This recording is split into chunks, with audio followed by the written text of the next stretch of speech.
Hey, what's going on, everybody? Thank you guys for stopping in. If this is your first time or your second or more time, welcome, welcome. And for those who don't know who I am Dan, representing Reseller Lifestyle. All right, I hope everybody enjoying their weekend. If you're watching this on the Sunday, in which this is being recorded and posted, or if you're watching it afterwards, I hope you have enjoyed your weekend and everybody is doing well. Now, what I want to talk to you guys about today is 5 things that you could be doing in your eBay selling that could be hindering you from making the optimal amount of money that you could be making. All right, so we're gonna hop right on into it, starting at number one. Number one is sourcing low desirable items. What I mean by that, sourcing things that nobody wants. Nobody have the desire to buy or pay for. There's no demand for the item. So, we kind of like get in our heads that, oh, this here, like, man, this is cheap. This is only $1. I go ahead and sell this. I've been guilty of it too in the past, where I'll be at a garage sale or even at a thrift store or wherever I am, and I'm looking for things to buy or to resell, and I see something that's really, really cheap, and I just go ahead and just jump on it and not even take the time to look it up, and it ended up being some low quality stuff that, I mean, not low quality, but there's no market for it, if you will. There's no demand. There's no one really looking for it, and it just sits and sits and sits. Okay. And you don't want to fill your eBay store up with these type of items, because what happens is, if you fill your store up with these type of items, what's going to happen is, when you do start listing and sourcing high demand items, your store is kind of like pushed back, if you will. So it's like it kind of like, eBay has like this algorithm where it'll decide, like, hey, this store is not worth putting out in front of people. So if you start off listing a bunch of stuff that nobody wants, by the time you get to the start back listing the good stuff, it'll make it harder for you to sell the good stuff. It'll take longer. You may not be able to sell it for as much, and things of that nature. And this kind of like ties into the second one. So make sure you out there. When you're out there, make sure that when you planning on buying something, I don't care how much you're paying for, as long as it is selling and it's selling for profit. That's what you need to look at.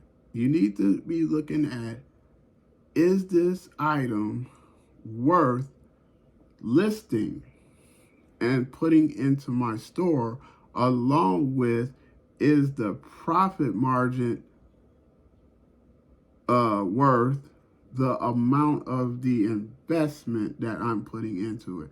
So you got to look at both things to determine whether or not this is a yay or a nay. You know what I'm saying? Pick it or leave it, you know what I mean? So that's number one. Number two, pricing your items wrong. And what I mean by that, that can be two things. It could be either pricing your items too low or pricing your items too high. Well, you may be thinking like, how is it that I'm pricing it too low as long as I'm making profit off of it? Okay, here's the deal with pricing things extremely low. Number one, first off, pricing something way too low can be a turnoff to a lot of customers. Because if your price is priced at an unbelievably low price, they're gonna be looking at that and they like, you know, these customers know like how much things should cost, or you know how much they are expecting to pay. And if you price it like extremely ridiculously low, they're gonna think automatically something ain't right with this, something's wrong with this item. I'm gonna leave it alone. That's number one. Number two, when you continuously price things way too low, or even accepting low ball offers consistently, that builds a reputation. You know what I mean? So when you build that type of reputation, you know, yeah, you'll get it off, you'll sell it, and you probably profiting off of it. But here's the flip side. In the long run, it's going to hurt you because you build up that reputation for selling things for an extremely low price. Now, when you get to the part where you start getting experience and you want to start selling things and for the price that they are supposed to sell, you're gonna be so caught up with selling things for a low price that the customers are gonna be expecting you all the time to accept lowball offers. And as time goes on, you realize, wait a minute, I keep doing this. And not only that, that attract low paying customers. You know what I mean? So you don't want to attract all low paying customers or low quality type of customers. So that goes for number one and number two. You know what I mean? You start attracting low quality customers. You know what I mean? You're like, well, damn, man, a customer is a customer. I beg to differ on that. Customer is a customer stuff. Yes, you want a great deal of customers. Don't get me wrong. Don't get it twisted now. You want a lot of customers. But you don't want all customers. We'll get into that on how to get rid of that type of thing too. But you don't want all customers. Not all customers are good customers. Some customers you do not want. Okay? And then pricing your items too high. When you price your items too high, way extremely too high, that makes it even harder for you to sell that item. You price it too high, it takes, number one, it takes longer, a lot longer, and you may not never sell it, especially if you don't accept offers. So that's another thing. You want to accept offers. That's a That's actually a bonus one, just kind of like I just throwing in there. Not accepting offers, two, can also prevent you from making the amount of sales and making the amount of money that you should or you could. Okay. All right, we're gonna jump into number three. Number three, your handling time. You want to have, you want to ship out quick. You want to have your handling time to the lowest amount of handling time that you can have. Me personally, I have one business day handling time. You know, I ship out quick, fast. People want to shop with me because they know, like, I'm shipping out quick. I'm shipping out fast. And once again, like, my feedback lets people know, hey, this guy ships fast. So that's another thing. Your handling time can turn some customers off from purchasing from you, even though you have a desirable item, because they will be like, well, I want it fast. I want it, quicker. They'll find another seller that is selling the exact same thing, but is shipping at a much faster rate than you. So you want to watch that handling time too as well. You got some sellers out there that do the same day. Now the same day thing, that's hard. I wouldn't. I'm good. I ain't gonna even attempt that. But some people are able to do the same day. And if you can do the same day, like if you got like a post office or somewhere where you can drop it off the same day or whatever, then that's good too. But you gotta understand, I live in Indiana. The time difference, you know what I mean? The time difference is based on Pacific time. So if you're not on Pacific time, I wouldn't even bother with that same day thing. You're gonna be late shipping almost every time, because especially when people buy things in the middle of the night and it's like 1 o'clock in the morning. It's like 1 o'clock in the morning, Indiana time, but it's only like 11 o'clock Pacific time or 10:30 or whatever time it is. It's still the same day. It's already the next day for me. So gotta watch out for that. So that's that on the handling time thing. Next up, we want to talk about is not knowing your numbers. That can hurt you as well. Not knowing your numbers. And what I mean by that, by knowing your numbers and not knowing your numbers, I'm talking about understanding shipping costs, fees, cost of the item, and your net. So understanding the difference between gross and your net.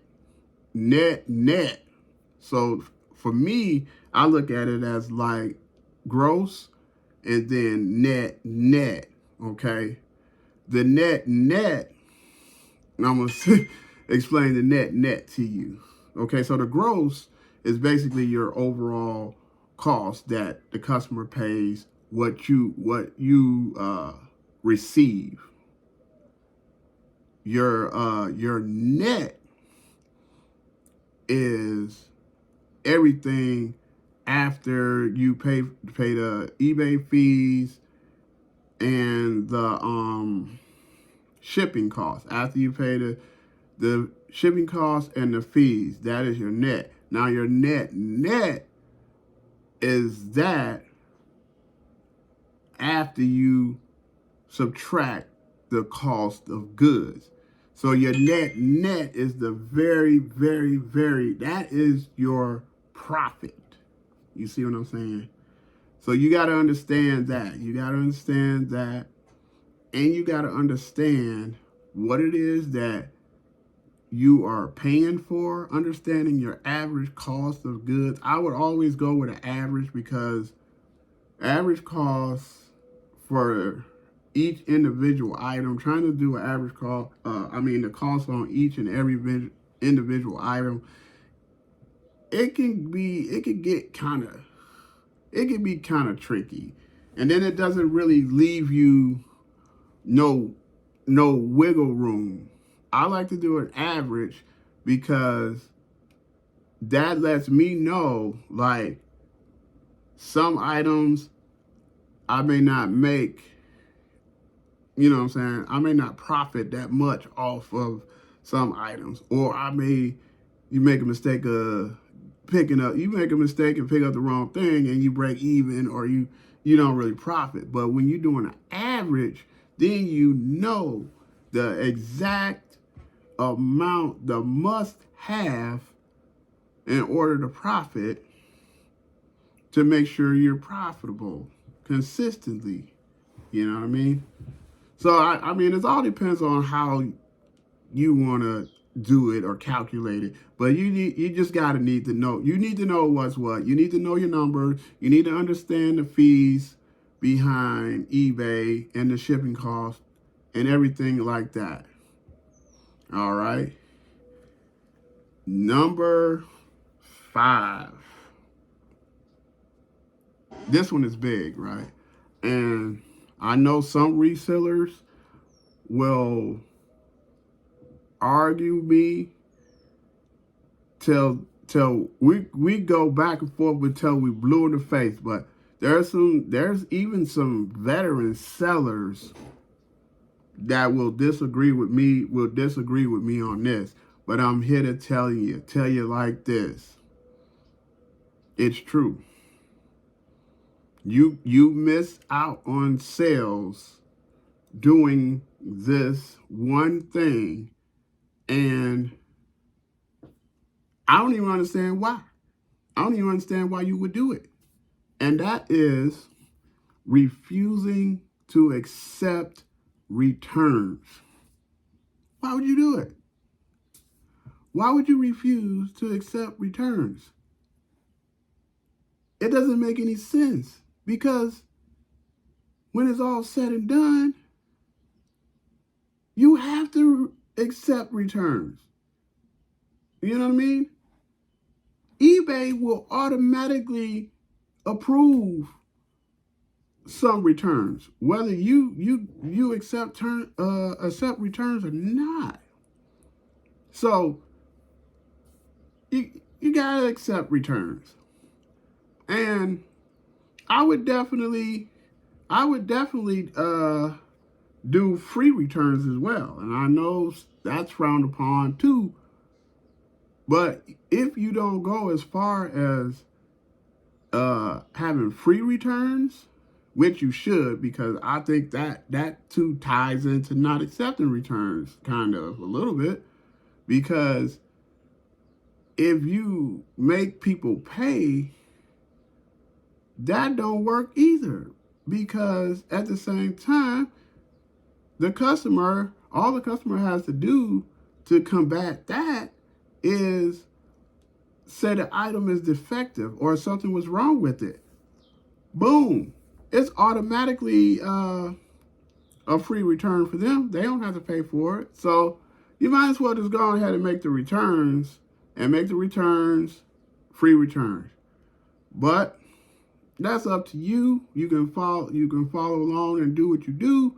But I'm telling you, it matters, and it will make a difference. And a lot of customers are turned off with not accepting returns.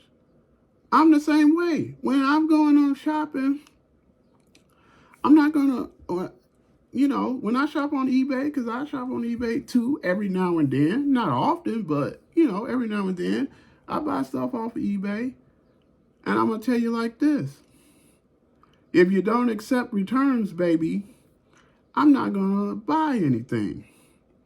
Now, more than likely, most likely I'm not going to return it unless something happens, unless something's really wrong with it. I hardly ever return stuff, unless, need be, But I'm not going to buy something that I can't, they don't accept returns. I'm not going to buy something and then, because I mean, I know the rules. I could get my return, but I don't want to have to go through that. I don't want to have to fight to get it. I want to buy from somebody that's like me. You know what I mean? Accept returns, free returns. I run a free return policy. You can return an item just off of the general purpose of like, hey, I need this money back. I came up short. Or I changed my mind. Whatever the case may be. That's how I run my thing. But I swear by that. So refusing to accept returns is pretty much a no-go in my book. So, and then I'm going to throw in one more, man. One more for a bonus one. Bonus one. Not being consistent in your eBaying. That goes for everything. Not being consistent with the quality of your customer service. Not being consistent as far as your listing. Just not being consistent in your shipping and everything that you do. Everything that you do, you should always stay on top of your game. As far as like everything, every aspect of your eBay selling, you should be consistent at all times. You know what I'm saying? So that about all wraps it up, man. Once again, I'm Dan from Reseller Lifestyle. And you like this type of comment, make sure you hit that like button, subscribe, comment, and I'm going to hit you back on the next one. Peace.